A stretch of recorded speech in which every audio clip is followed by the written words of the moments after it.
Praise God, hallelujah, Odofo.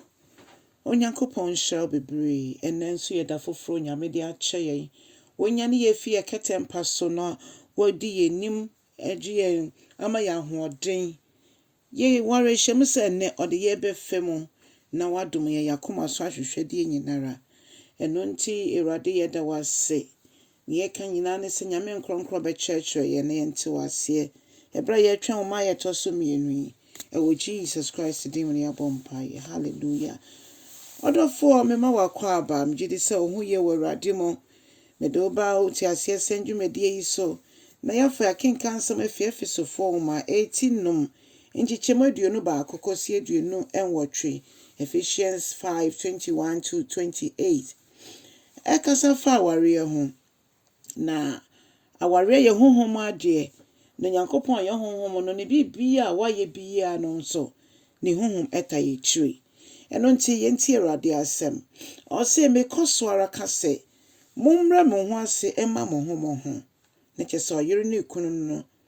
Ayere nom we kyese bra wo ho ase ma wo kunu. Se de wo bra wo ho ase ama Awurade. Odofo ya asem emu odu. Bra wo ho ase ma wo kunu. Se de wo bra wo ho ase ama Awurade. Saa nso na okunu wo ye ebusuaniti. Na wo nso so wo ye oyere ne ti dia. Na kyese ete se Kristo eye asafoniti. Eye asem emu odu o. Ose okunu wo ye oyere ne ti. Se dia Kristo nso eye asafoniti no. Yesu Kristo ye yaje nkwa. No ono na waji yen ama yete nkwa. Nti se okunu wasodie ni wasede eson. Yesu Kristo de ne ho ni padua na edebo afore ma yen. Se dia asafo no ebre ne ho asema Kristo no saa nso na oyere embre ne ho asema ne kunu. Ewo bibie mu. Okunu nso we kyerese do wo yere. Se dia Kristo nso ado asafo no. Ade na Kristo ye de do asafo no. Odi ne nipadua bo afore ma asafo no. Nti be ma asodie da wo so no eso kese pa.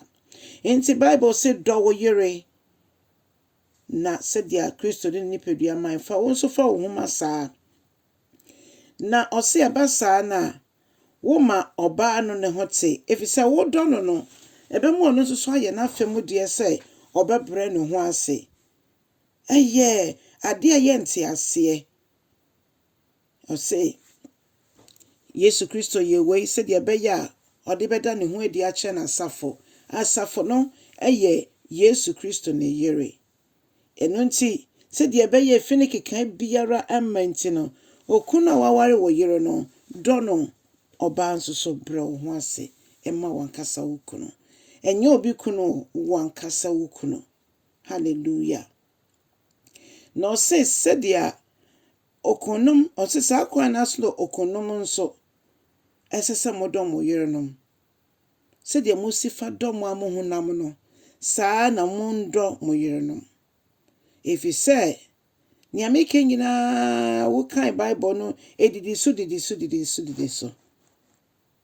o say na etwa se be ma odo ne yere no o kire odo e de kire ono nkasa ne ho.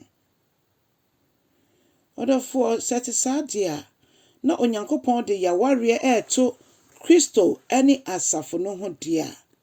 Ene na ye wadwuma bebre ye wo yaware mu. Ade na wode wo yere ye.